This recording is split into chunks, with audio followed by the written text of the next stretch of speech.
അല്ല ഈ CA വിഷയത്തിൽ പ്രതിഷേധം ഒരു ഭാഗത്ത് നടക്കുമ്പോഴും പാർലമെന്റിലൊക്കെ ഇത്തരത്തിലുള്ള വിഷയങ്ങളൊക്കെ പ്രതിഷേധം നടക്കുന്ന സമയത്തും തൊട്ടടുത്ത് NIA അമെന്റ്മെന്റ് ആക്ട് ഉണ്ടായിരുന്നല്ലോ, എതിർത്ത് വോട്ട് ചെയ്യാൻ പോലും ഒരു കോൺഗ്രസ്സുകാരനെ കിട്ടിയില്ലല്ലോ. എവിടെ NIA അമെന്റ്മെന്റ് ആക്ടിൽ എതിർത്ത് വോട്ട് ചെയ്യാൻ പോലും ഒരു കോൺഗ്രസ്. ആരോടാണ് ഇതൊക്കെ പറയുന്നത്? ഇതൊക്കെ ചുമ്മാ ഇല്ലാത്ത കാര്യങ്ങൾ പറഞ്ഞ് കളഞ്ഞ്. ഒരു കാര്യം മനസ്സിലാക്ക്, നിങ്ങളിങ്ങനെ പറയുന്ന BJPയുടെ ഈ വർഗീയ ഫാസിസത്തെ അനുകൂലിക്കുന്നില്ലെങ്കിൽ അതിനുവേണ്ടി പോരാടുന്ന ഇന്ത്യയിലെ ഒരു പാർട്ടി ഇന്ത്യൻ നാഷണൽ കോൺഗ്രസ് ആണ്. അതുകൊണ്ട്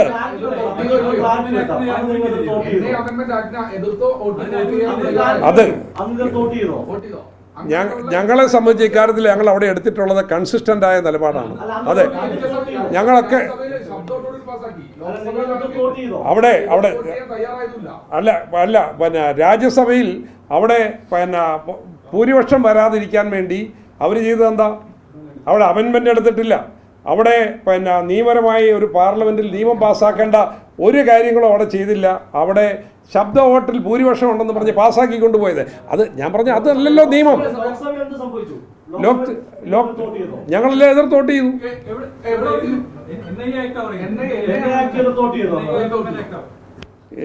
എനിക്കതിൻ്റെ വിശദാംശങ്ങളിലേക്ക് എടുക്കണം.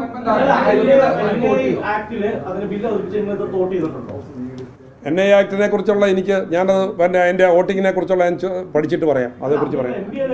അല്ല, അത് ഒരു 100 കണക്കിന് നിയമങ്ങൾ പാസ്സാകുന്നു, ഓരോ നിയമത്തിലും എടുത്തിരിക്കുന്ന അതേക്കുറിച്ച് പഠിച്ചു പറയും. അല്ല,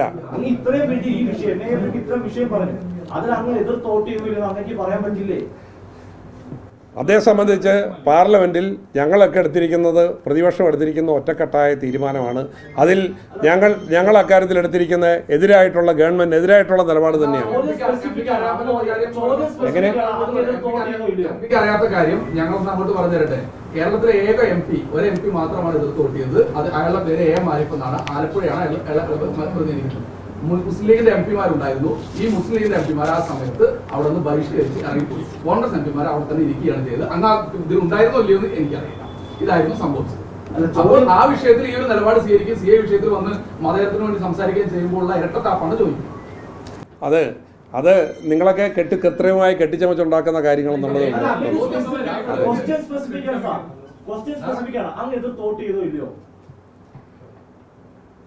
NIA ബില്ലിനെ സംബന്ധിച്ചുള്ള ഞാനത് പഠിച്ചിട്ട് പറയാം. അതേക്കുറിച്ച് പഠിച്ചിട്ട് പറയാം. ശരി,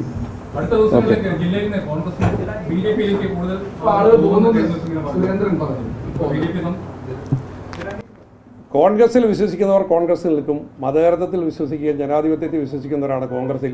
അതില്ലാത്ത ആളുകൾ എവിടെ പോയാലും ഞങ്ങൾ അതിന് വലിയ വിലയൊന്നും കൊടുക്കുന്നില്ല. ലോകത്തെവിടെയായാലും ഏത് സമയത്തും 24 വാർത്തകളും ഓഗ്മെന്റഡ് റിയാലിറ്റി പാക്കേജുകളും എക്സ്പ്ലെയിനറുകളും വിശദമായി കാണാൻ ഞങ്ങളുടെ YouTube ചാനൽ നിങ്ങൾക്ക് സബ്സ്ക്രൈബ് ചെയ്യാം.